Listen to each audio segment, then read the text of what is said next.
In this video, we're going to talk about hosting your first Zoom meeting.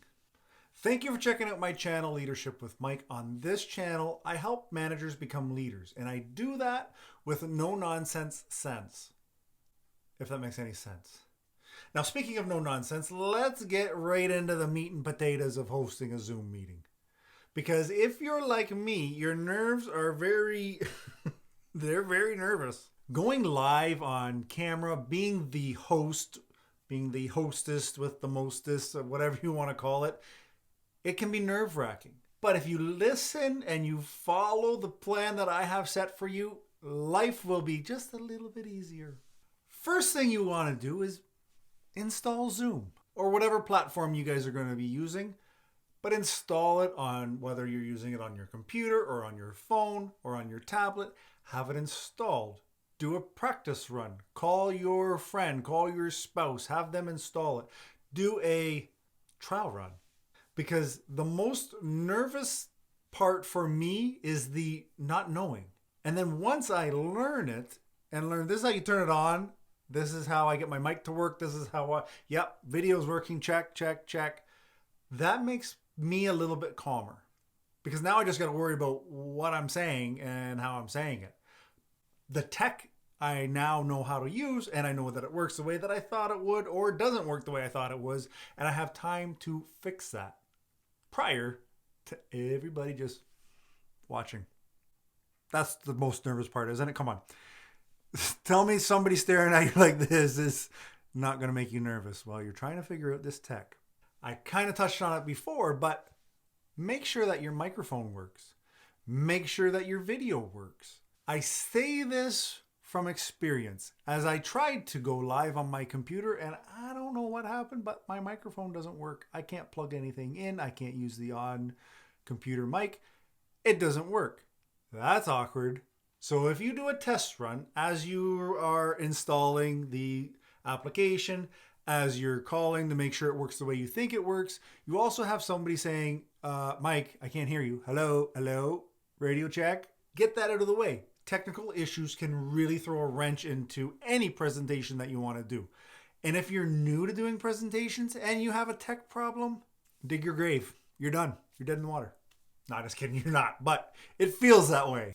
Before you have your Zoom, think about where you're going to sit. Find a quiet place. Find somewhere there's not a lot of distractions.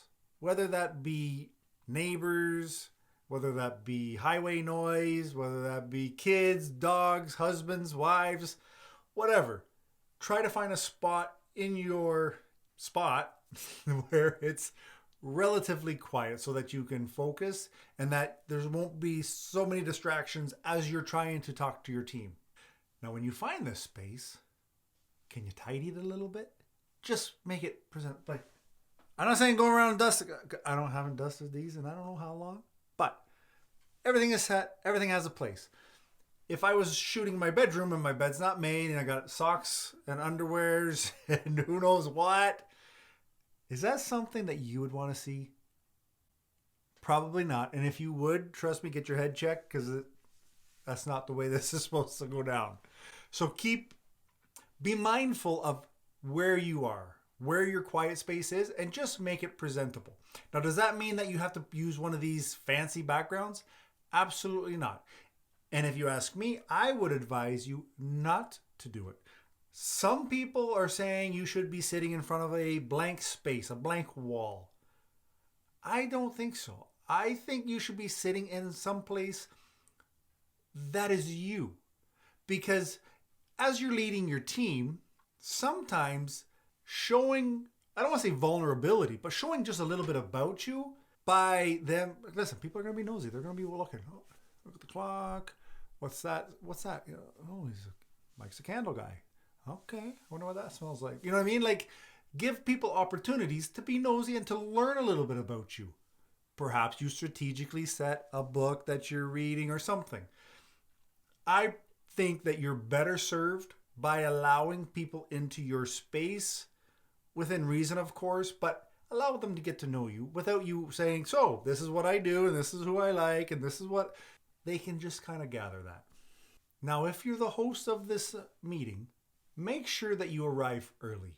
I've joined a few Zoom meetings and I'm on and it's like 1 minute too and the host isn't there. And I feel like I'm an early guy. I like to be, if I'm not 5 minutes early, that means I'm late. But I also would like to be like, know that, okay, we're waiting to the last minute on this one. Okay, sure.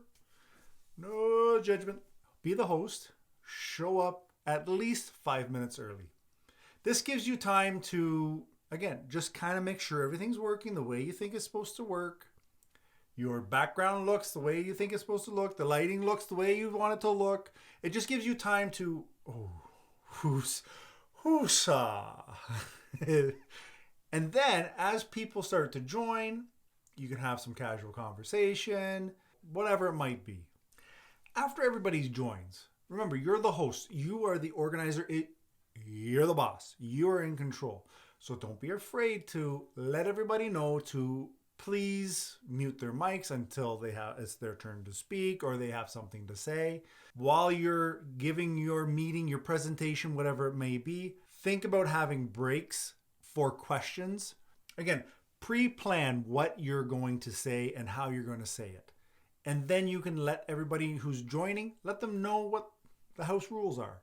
This makes everything more seamless.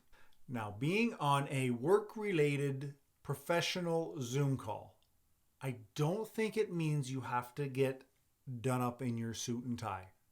Maybe it does for your work environment, but I think for most people, you can kind of bring it a little bit more casual.